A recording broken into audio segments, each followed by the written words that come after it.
अस्सलामुअलैकुम। मोहम्मद अजहर सिद्दीक अपने programme mess news के साथ हाजिर खिदमत है। आप यकीनन कई चीजें नई डेवलपमेंट देख रहे हैं। मैं कोशिश करता रहता हूं कि आप तक अपडेट बताता रहूं और कई बातें जो मेरी कही हुई हैं वक्त के साथ साथ वो सच साबित हुई हैं। राना सनाउल्लाह का आपको बहुत पहले मैंने मेरे पुराने प्रोग्राम याद रख लीजिएगा, यानी ये ऐसा केस है, क्लासिक केस है कि इसमें फर्द जुर्म आयद नहीं होने देगी।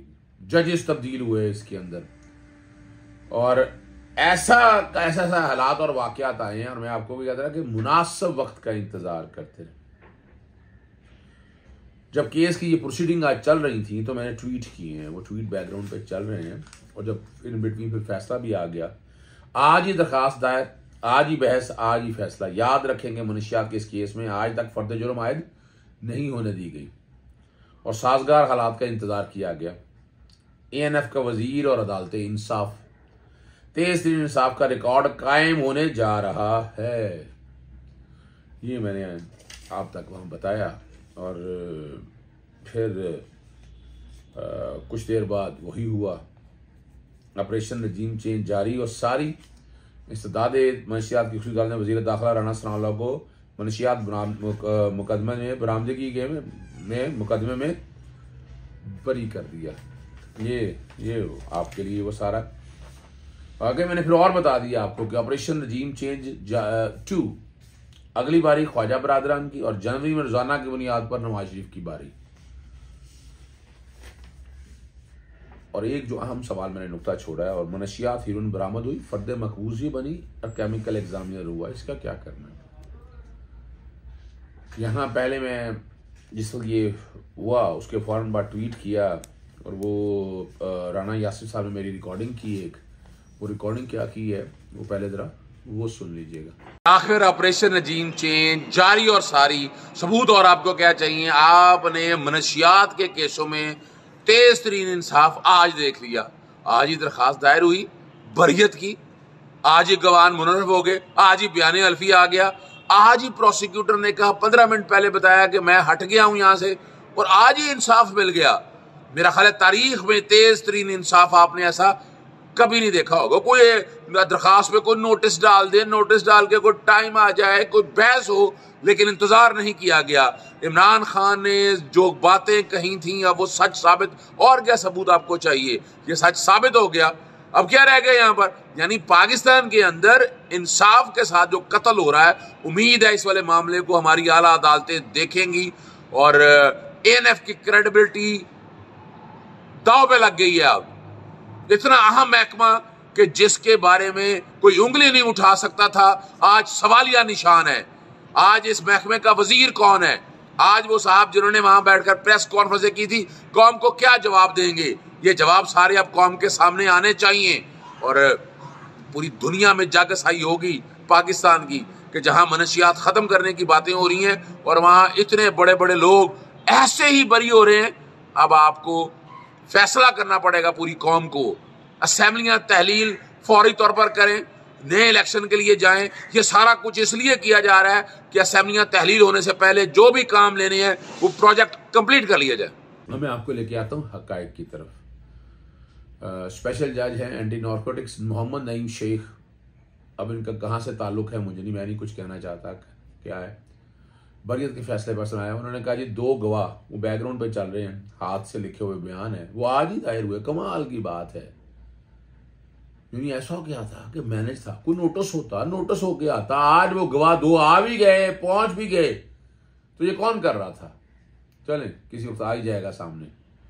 और उन्होंने अपने वकील ने जो बरियत की वकील पर जो है ना जो मौक़िफ़ इख्तियार किया कि 2 गवाह जो है सपोर्ट नहीं कर रहे और 2 गवाहों को अदालत पेश होने का हुक्म दिया था कि ठोस शवाहिद मौजूद नहीं, सियासी बुनियाद पर मुकदमा बना। ANF ने मुकदमा बनाया, मैं इसमें कुछ नहीं कहना चाहता। प्रोसिक्यूशन का केस कमजोर है, सजा का इम्कान नहीं, दरखास्त में बरी किया जाए। जो 2 गवाह हैं इंस्पेक्टर एहसान आजम है और असिस्टेंट डायरेक्टर इम्तियाज चीमा है। उन्होंने कहा हमारे सामने कोई मनशियात बरामद नहीं हुई। प्रोसिक्यूटर ने बताया, अदालत को बताया, ध्यान से सुनिएगा, ये दानिश ने कि ANF के सरकारी वकील ने अपने ओहदे से इस्तीफा दे दिया, 15 मिनट पहले इस्तीफा दे दिया। वो क्यों दिया आप समझ सकते हैं कि वो बात नहीं माननी होगा इनकी सारों की, ठीक है ना जी। और मज़ीद पैरवी नहीं कर सकते, ये दानिश मशकूर सिद्दीकी ने। और वहाँ ये सारा जो कुछ भी है इतनी तेज तरीन आप देखें जी, 15 किलोग्राम मनशियात है। 1 जुलाई 2019 को पंजाब के इलाके सुखोगी से गिरफ्तार हुए थे। 14 रोज़ की जुडिशल रिमांड पर जेल भेजा गया, बार बार तोसी हुई और ज़मानत इनकी मंजूर हो गई थी। 9 नवंबर को दोबारा ज़मानत 9 नवंबर को मुस्तरद कर दी गई थी। 24 दिसंबर को इनकी ज़मानत मंजूर हुई थी। आज तक फर्द जुर्म आयद नहीं हो सका और यह एप्लीकेशन चल रही है 265 के की। अभी तो ट्रायल ही शुरू नहीं हुआ। ट्रायल शुरू होने से मेरा मुराद ये है कि फर्द जुर्म ही आयद नहीं, फर्द जुर्म आयद हो जाती तो 265 के बनती है। ये बड़ा टेक्निकल सवाल है। 265 के भी बैकग्राउंड पे चल रहा है और 265 डी। एक्चुअली ये केस 265 डी का था, एप्लीकेशन के की आई। अब के में चले नई रवायत कायम हो रही है कि फर्द जुर्म से पहले भी तो के का इतलाक होना है, ये वाली देखने की बात है। डी तो समझ आती है कि फर्द जुर्म आयद नहीं हो सकता 265 डी को सामने रखते हुए। बस सवाल बहुत छोड़ गया है, मैं मजीद बात कोई नहीं करना चाहता, पर मैंने ट्वीट में बता दिया सारा कुछ। यहाँ राणा सनाउल्लाह ने वहीं बैठ के उन्होंने कहा जी, बाहर बात करते हुए कहा जी, उन्होंने हिकमत अमली बना लिया अगर असेंबलियां तोड़ते हैं 90 रोज में इलेक्शन होंगे और भरपूर हिस्सा लेगी। और साथ उन्होंने लालच भी दे दिया कि परवेज लाई को नए सेटअप में वजीर बनाने पर सोचा जा सकता है। और उन्होंने कहा जी, डेली मेल ने तस्लीम की खबर, वो मैं अभी आपके सामने वो यहाँ डेली मेल के हवाले से मैं चलाना चाहूँगा जो बात कह रही है ना। और शहजाद अकबर इस बाकी लोगों पे आप जो मर्जी करते रहें, लेकिन अब चूंकि साथ राणा साहब ने डेली मेल के हवाले से भी बात की है, एक और चैलेंज दिया उसने राणा साहब ने कि अगर मुझे छोड़ें, जरा सुनिएगा, ये अभी वहां जाने से पहले है, अगर मुझे छोड़ें और असेंबलियां तोड़ें, हमारे पास आते हैं और किसी नए बंदोबस्त पर तैयार होते हैं तो इस बारे में सोचा जा सकता है। आप यहीं से आप समझ सकते हैं क्या है। वहीदुर रहमान एडवोकेट हैं, हमारे दोस्त भी हैं, और लंदन में दामाद जो हैं अली इमरान के जो वकील हैं, उन्होंने आज के इमरान खान में कमरान खान के साथ बात करते हुए जो कहा, जरा वो सुनिएगा। ये जो केस काफी देर से चल रहा था और इसमें हमारे जो क्लाइंट हैं इमरान अली यूसुफ साहब ने कुछ अर्सा पहले ये फैसला किया कि चूंकि उन पे दबाव भी लग रहा था मुझे फैमिली का कि इसको सेटल किया जाए, उन्होंने फिर डेली मेल की शराइत के ऊपर इसको सेटल किया है। इसकी किसी किस्म की भी फाइनेंशियल इम्प्लीकेशंस नहीं है, कोई डैमेजेस नहीं दिए जा रहे, हर पार्टी अपनी कॉस्ट खुद बेयर करेगी। ये पूरी स्टोरी को उन्होंने डिसोन कर दिया है या उस पे माफी मांगी है या उसके एक हिस्से पे माफी मांगी है? इमरान अली यूसुफ साहब के केस में अपॉलॉजी का वर्ड तो कहीं भी नहीं लिखा उन्होंने ये कहा है कि जो भी हमने आपके खिलाफ बात की थी हम उसको परमानेंटली रिमूव कर रहे हैं अपनी साइड से, अपनी अखबार से, जहां जहां भी उनकी अखबार देखी जा सकती है। क्योंकि इनकी जो खबर थी जो इनके खिलाफ थी वो ये थी कि जो एक करेक्टर है पाकिस्तान में इकराम नवीद, जिन्होंने कोई ईरा के डिपार्टमेंट में खुद बुट की थी, तो इल्जाम ये था कि वो इकराम नवीद जो है वो इनके फ्रंट मैन है। तो इस पे इन्होंने चैलेंज किया था कि जी मेरा उसका कोई लेना देना नहीं। शहबाज शरीफ के मामले में उन्होंने कैटेगोरिकल अपॉलॉजी सीख की है। शहबाज शरीफ के भी कई इश्यूज थे जिन पे उन्होंने क्लेम किया था, लेकिन एक इशू ऐसा है जिसपे डेली मेल ने अपोलोजाइज किया है और वो है डिफिड वाला मामला, जो यहाँ का डिपार्टमेंट इंटरनेशनल एड का है, जिन्होंने पाकिस्तान में कोई एड दी थी जब शहबाज शरीफ साहब सीएम थे, तो उसमें ये खबर लगी थी कि उसमें कोई करप्शन हुई है। तो उस एक मामले में डेली मेल ने अपॉलॉजी की है, लेकिन जो बाकी उनके मामला थे जिन पे उन्होंने खबर लगाई थी उसके हवाले से भी उन्होंने अपॉलॉजी नहीं की, उन्होंने उसको भी सिर्फ रिमूव किया है। हम ये कह सकते हैं कि ये एक पार्शियल अपॉलॉजी है शहबाज शरीफ साहब के मामले में, इमरान यूसुफ साहब के मामले में कोई अपॉलॉजी नहीं है, और जो दूसरे एलिगेशन डिफिड के अलावा शहबाज शरीफ साहब पे लगाए थे उस पर भी कोई कैटेगोरिकल अपॉलॉजी नहीं है। जी बिल्कुल दुरुस्त, आपने जो बात समझी है बिल्कुल ऐसे ही है। सिर्फ डिफिड के एक मामले के ऊपर अपॉलॉजी है और बाकियों के ऊपर अपॉलॉजी नहीं, सिर्फ खबर जो है उसको हटा दिया गया है।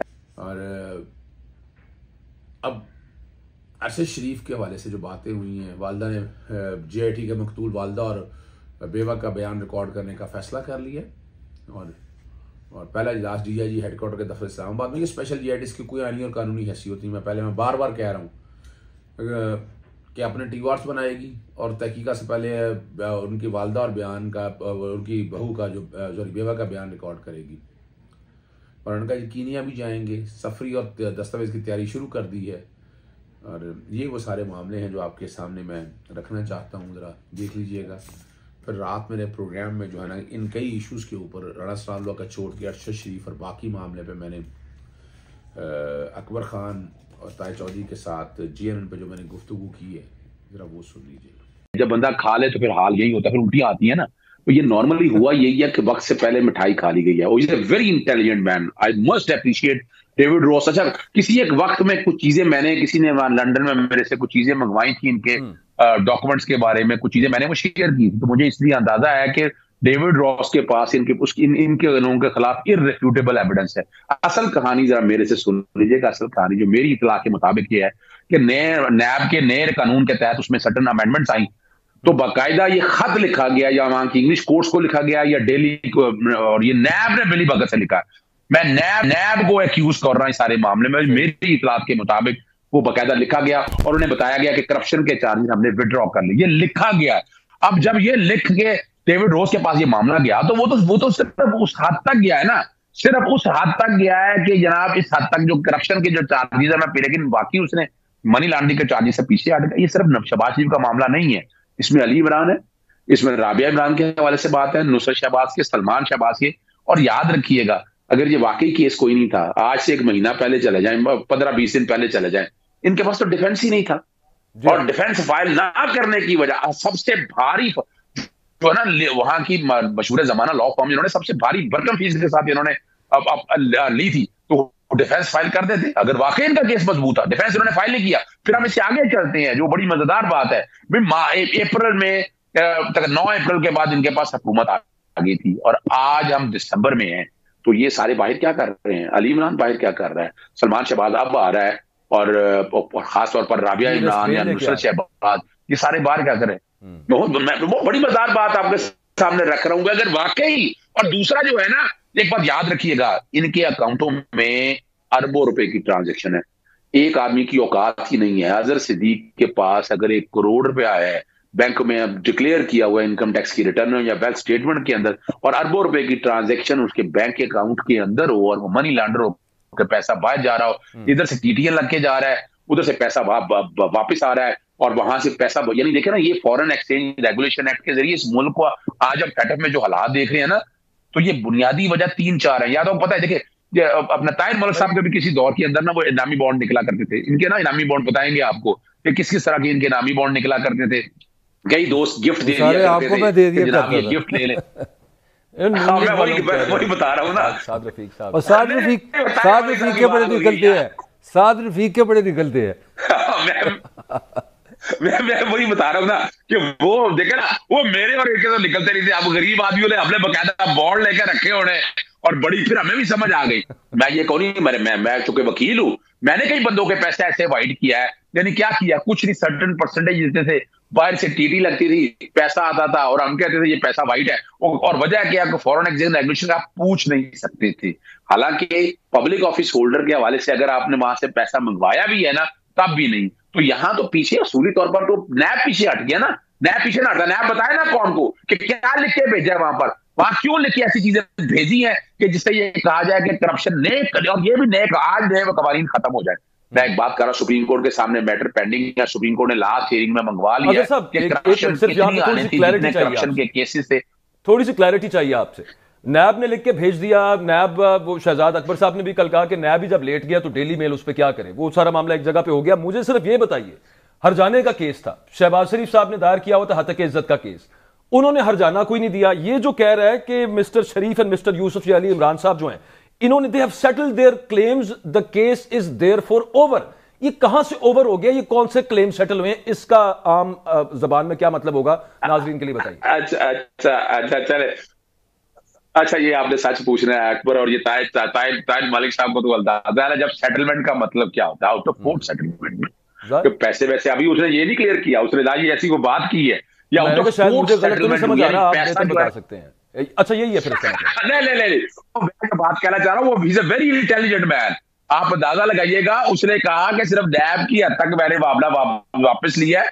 मनी लॉन्ड्रिंग, चूंकि मनी लॉन्ड्रिंग के उसके पास बहुत सबूत है, इररिफ्यूटेबल सबूत है, बैंक स्टेटमेंट मौजूद है, पैसा इनका आया, वो DFID के हवाले से चले, वो उनको मैं एक तरफ रखता हूं, लेकिन वो सारी चीजें, और आपको पता है कि जो डेफेमेशन पाकिस्तान में तो कानून जरा नरम है ना, वहां क्या है, वहां जो प्री स्टेज के ऊपर इतना खतरनाक कानून है, उसकी जो ग्रेविटी है इतनी देख के, और वहां क्या होता है अल्टीमेटली हम देख चुके हैं, ARY को देख चुके हैं, जियो को और रेहाम खान ने, यानी बकायदा क्या है, जब आदमी वहां को गलत बयान करता है तो ना सिर्फ अखबारों में बल्कि मीडिया पे आकर बताता है, बार बार बयान चलते हैं। तो अगर ये कोई अगर वाकई वो कसूरवार था तो उसे बयान चलाना चाहिए था ना, उसको माफी क्यों दे दी इन्होंने भाई, उसको माफी क्यों दे दी? अगर डेविड रॉस ने ये काम गलत किया था तो एक एक चीज यहाँ पर चलनी चाहिए थी, नहीं चलने का मकसद क्या है? ठीक बात है। इन्होंने मैं जरा वही, अच्छा एक मिनट सिर्फ, इरफान हाशमी साहब ने हमें लंदन से ज्वाइन किया है, अजहर साहब कता कलामी की माजरत, उनको भी शामिल गुफ्तगू कर लेते हैं। इरफान, आप रोज की बुनियाद के ऊपर आप जितनी आपने डेली मेल के हवाले से, स्टोरी के हवाले से स्टोरीज की हैं, वो शायद ही किसी ने की हो,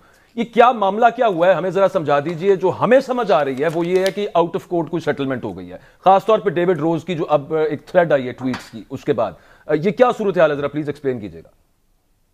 देखें, मैंने कल भी बड़ी तफसील के साथ इसमें ये बात रखी है कि एक बयानिया बनाया जा रहा है, और बयानिया ये बन रहा है कि शायद कोई फैसला इनके हक में आ गया और डेली मेल ने जो माफी मांग ली।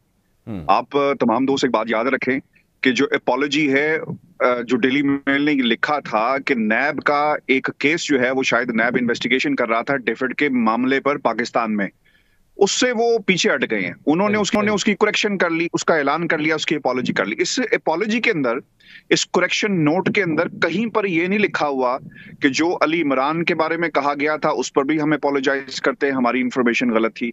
इस नोट में कहीं ये नहीं लिखा हुआ कि नुसरत बेगम के अकाउंट में पैसे आए, उससे भी हम पीछे हटते हैं। इस पे कहीं नहीं लिखा हुआ कि राबिया इमरान में कहीं पर उनके अकाउंट में पैसे जो गलत आए, वो भी जो पैसे आए उससे भी हम पीछे हट रहे हैं। ये मामला है आउट ऑफ कोर्ट सेटलमेंट का, जिसे आसान जुबान में अगर हम कहें ना कि अदालत से बाहर मुकमुका हो गया है। दोनों पार्टीज बैठी और उन्होंने बैठकर ये फैसला कर लिया कि हम इस केस को आगे नहीं बढ़ाएंगे और इस केस को हम यहीं पे खत्म करते हैं। और सबसे जो इंटरेस्टिंग फैक्ट्स है, जो रिपोर्ट होने चाहिए, जो रिपोर्ट कोई भी नहीं कर रहा, शहबाज शरीफ साहब अगर विंडिकेट हुए ना जी, उनको क्लीन चिट मिली है, तो फिर तो बहुत मामला आसान था। वो अदालत का में जाकर इसको ट्रायल को पूरा करते और पूरा करके कहते कि देखे जी, हमारे पास तो सबूत भी मौजूद है। इन्होंने 13 तारीख को रिप्लाई जमा करवाना था, नहीं करवा सके। डेली मेल के साथ मुकम्मका करके इस कहानी को हमेशा के लिए खत्म कर दिया गया। और फिर सबसे इंटरेस्टिंग फैक्ट ये है कि उस करेक्शन नोट के अंदर कहीं पर भी शहबाज शरीफ की फैमिली का नाम मौजूद नहीं है। तो हम तो जितने भी लोग हैं, फिर ये बहाने से, मतलब मेरा ख्याल है कि हमें दूसरा एक सेकंड में नहीं लगाना चाहिए कि जनाब वो जो बातें डेली मेल में लिखी खान के बारे में, वो तो बिल्कुल। इरफान भाई, कनेक्शन आपका लूज हो रहा है, सॉरी टू इंटरप्ट।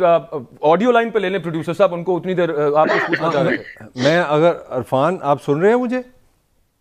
अच्छा, मैं अजहर साहब से पूछ रहा। अजहर साहब, ये जो इरफान ने बड़ा अच्छा एक्सप्लेन किया, ये आउट ऑफ कोर्ट मुकम्मका है,